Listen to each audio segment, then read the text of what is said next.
ప్రయస్తలాడండి. యేసుతో నా జీవితం అనే ప్రోగ్రామ్‌కి మిమ్మల్ని ప్రేమపూర్వకంగా ఆహ్వానిస్తున్నాను. ఈ ఛానల్ వీక్షించిన మీ అందరికి కూడా నా ధన్యవాదాలు చెల్లించుకుంటున్నాను. మనం ఈ రోజున మరి దేవుని వాక్యానుసారమైన జీవితాలు అంటే లేఖనాలతో సరిచూసుకుంటూ మన జీవితాలు ఏ రీతిగా జీవించాలనే అంశాలని కూడా తెలుసుకుంటున్నాం కదా! అంటే చెప్పుడు మాటలు వినకూడదని, దేవుని చిత్తానుసారంగా మన జీవితాలు ఉండాలనే అనేక అంశాలు మనం తెలుసుకుంటున్నాం కదా! దానిలో భాగంగా ఈ రోజున సరికొత్త అంశాన్ని మనం తెలుసుకుందాం. ప్రార్థన చేసుకునే ప్రార్థన. యేసయ్య గొప్ప దేవుడా నీకు వందనాలు. శ్రేష్టమైన జ్ఞానంతో మీరు మాతో మాట్లాడమని యేసు పరిశుద్ధ నామమున ఈ ప్రార్థన సమర్పించుకుంటున్నాం తండ్రి. Amen. Praise the lord. Praise the lord అండి. ఈ రోజున ఆహ్, మనము ఎటువంటి జీవితాన్ని జీవిస్తున్నాం? దేవునికి స్తోత్రం. హల్లెలూయా. రెండవ పేతురు పత్రిక అలాగే రెండవ అధ్యాయము 22వ వచనం ఒకసారి చూసుకుంటే లేఖనాలు పరిశీలిస్తే కుక్క తన వాంతికి తిరిగినట్లుగా కడగబడిన పంది బురదలో పొర్లినట్లుగా అనే సామెత చొప్పున వీరికి జరిగింది. అంటే ఈ రోజున దేవుడు నిన్ను నన్ను మనందరినీ కూడా ఒక శ్రేష్టమైన జీవితం జీవించాలని ఈ లోకంలో సృష్టించారండి. దేవునికి స్తోత్రం. హల్లెలూయా. అటువంటి నీవు నేను తెలిసి తెలియక పాపంలో అపరాధంలో పడి ఉన్న మన జీవితాల్ని నశించిపోతున్న మన జీవితాల్ని ఆ దౌర్భాగ్యమైన స్థితి నుంచి మరి ఆయన రక్షించారు. దేవునికి స్తోత్రం. హల్లెలూయా. ఒక చిన్న బిడ్డ మరి ఒక ఆహ్, బాత్రూమ్‌కి వెళ్ళాడండి. ఆ బాత్రూమ్‌కి వెళ్లి ఆ ఒళ్ళంతా చేతులంతా చేసేసుకుంటున్నప్పుడు ఆ యొక్క వ్యక్తి దగ్గరికి ఎవరైనా వెళ్లి శుభ్రం చేయగలరా? ఎవరు కూడా వెళ్లి శుభ్రం చేయలేరు. మరి ఆ వ్యక్తిని ఎవరైతే ప్రేమిస్తారో ఆ యొక్క తల్లి ఉంది కదా! ఆమె వెళ్లి ఆ యొక్క బిడ్డని వాడు ఎటువంటి స్థితిలో ఉన్నప్పటికి కూడా వెళ్లి ఎత్తుకొని ముద్దాడి నాన్న అని చెప్పి బంగారం అని చెప్పి ఆ యొక్క బిడ్డని ఎత్తుకొని ఆ బిడ్డని శుభ్రం చేసి శుభ్రపరిచి ఆ బిడ్డని చక్కగా మరలా అందంగా తీర్చిదిద్దుతుంది. దేవునికి స్తోత్రం. హల్లెలూయా.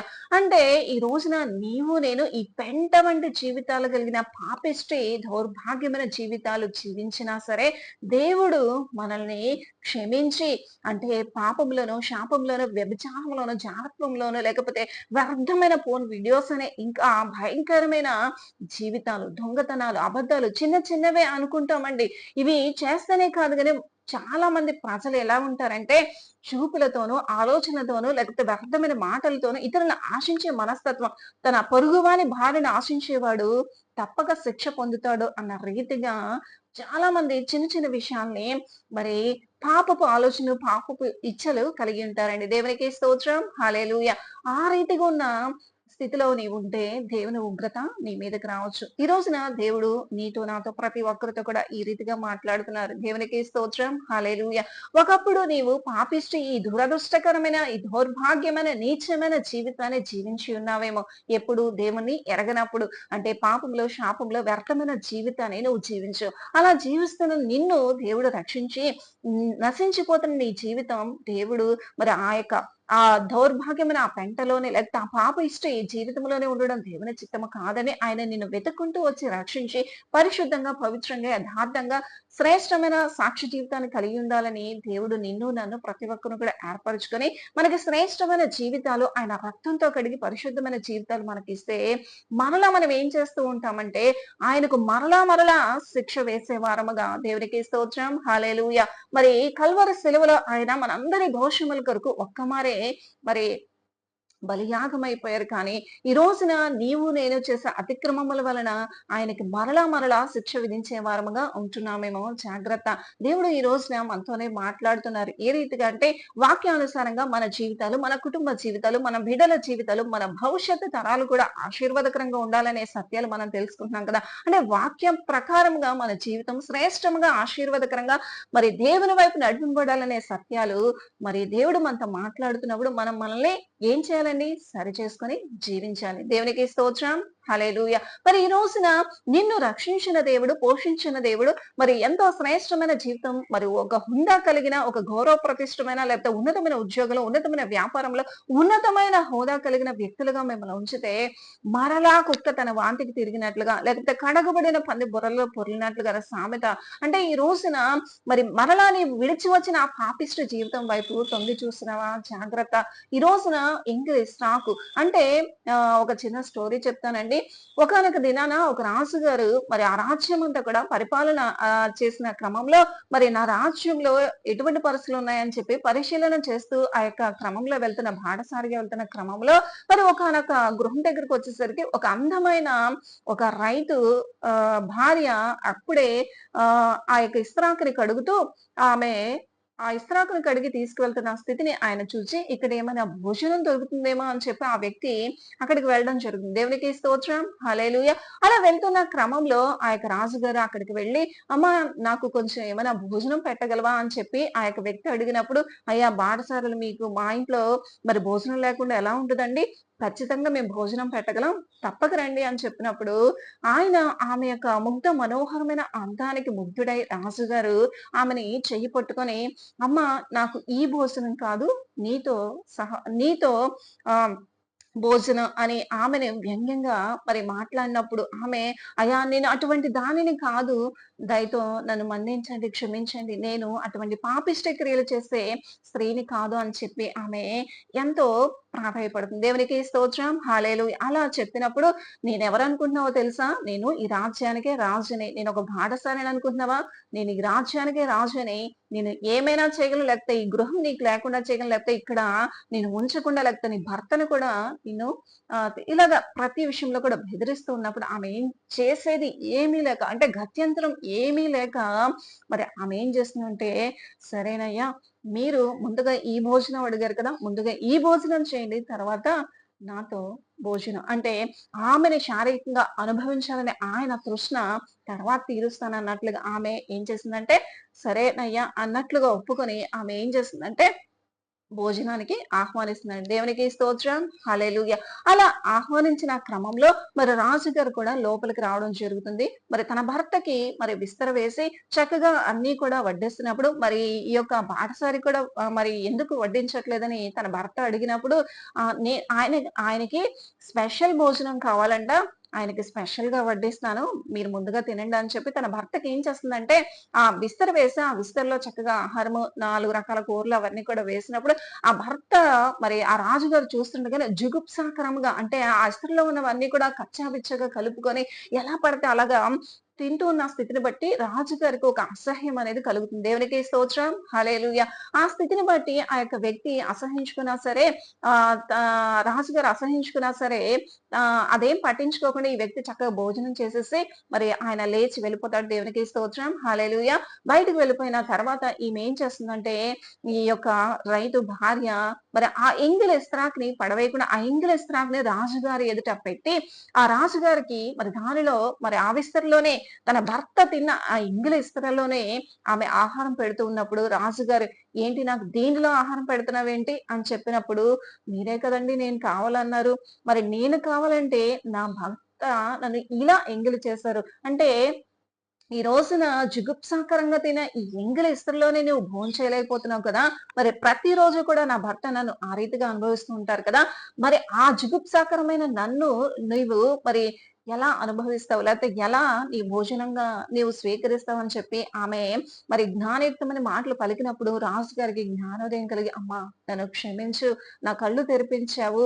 తోటి స్త్రీని ఒక సహోదర భావంతో చూడలేని నా యొక్క కళ్ళు, నా మనసు, నా హృదయం, నా తలంపుల వలన నేను చెడిపోయానని చెప్పి నన్ను క్షమించమ్మా తల్లి.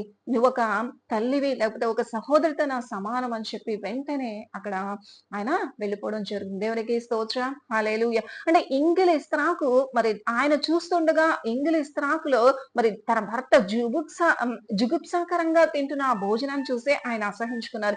ఎప్పుడైతే ఆ ఎంగిలి ఇస్త్రాకుతోనే ఆ యొక్క రాజుగారికి భోజనం పెట్టాలనుకుందో, ఆ ఎంగిలి ఇస్త్రాకులోనే ఆయన ఆహారం తినడానికి ఇష్టపడలేదు. కానీ ఆ యొక్క స్థితిలో అంటే వేరొకరు అనుభవించిన వారిని, అంటే పొరుగువాని భార్యను ఆశించుట మరి దేవుని చిత్తం కాదని దేవుని యొక్క లేఖనాలు కూడా మరి మనకి సెలవిస్తున్నాయి. దేవునికి స్తోత్రం, హల్లెలూయా. అంటే పొరుగువానిది ఏది కూడా నువ్వు ఆశించకూడదంటే, నువ్వు ఈ యొక్క ఎంగిలి కూటికి ఆశపడినట్లుగా మరి ఏ పాపిష్ట జీవితాలకు అలవడి దేవుని విడిచేవారుగా, మరిచేవారుగా, దేవుని ఉగ్రత మీ మీదకి తెచ్చుకునేవారుగా మీరున్నారో నాకు తెలియదు కానీ దేవుడు ఈ రీతిగా మనతో మాట్లాడుతున్నారు. దేవునికి స్తోత్రం, హల్లెలూయా. ఎప్పుడైతే ఎప్పుడైతే ఆ జుగుప్సాకరంగా ఈ యొక్క ఆహారం తిన్నాడో, అమ్మో వీడు ఈ ఆహారం ఇలా తింటే తన భార్యతో ఇంకెలా ఉన్నాడో, బాబాయ్ నాకు ఈ యొక్క స్థితే వద్దు, నేను ఇతర స్త్రీల్ని మరి అసలు మోహించడం ఏంటి, ఈ ఆలోచన నాకు ఎందుకు వచ్చిందని వెంటనే రాజుగారు అక్కడి నుంచి వెళ్ళిపోవడం జరిగింది. దేవునికి స్తోత్రం, హల్లెలూయా. జ్ఞానవంతురాలు తన ఇల్లు కట్టుకొనును అన్న రీతిగా ఈ స్త్రీ ప్రవర్తించి తన లైఫ్ ని కాపాడుకుంది. కాబట్టి ఈ రోజున మనం మన లైఫ్ ని కాపాడుకోవడమే కాదు గాని, ఈ రోజున నీవు నేను మనమందరము కూడా ఎలా ఉన్నాం? ఎంగిల అంటే ఎంగిలి ఇస్త్రాకు వలె, అంటే ఎంగిల కూటికి ఆశపడే జీవితాలు కలిగినవా? నీవు విడిచి వచ్చిన పాపిష్టి జీవితం వైపు మరలా తిరిగే స్థితిలో, కుక్క తన వాంతికి తిరిగినట్లుగా, కడగబడిన పంది బురదలో దొర్లినట్లుగా అన్న సామెత చొప్పున, అంటే ఏదైతే పాపం నీ విడిచి వచ్చావో, చుట్టా, బీడి, సిగరెట్, లేకపోతే మద్యపానం, లేకపోతే ఫోన్ వీడియోస్, లేకపోతే ఏ వ్యర్థమైన వ్యభిచారమైన పాపపు క్రియలు, ఏ అబద్ధాలు, ఏ దొంగతనాలు, ఏ పాపపు మోహపు ఆలోచనలు కలిగిన జీవితాన్ని విడిచి వచ్చావో, మరలా వాటి వైపే నువ్వు చూస్తున్నావా?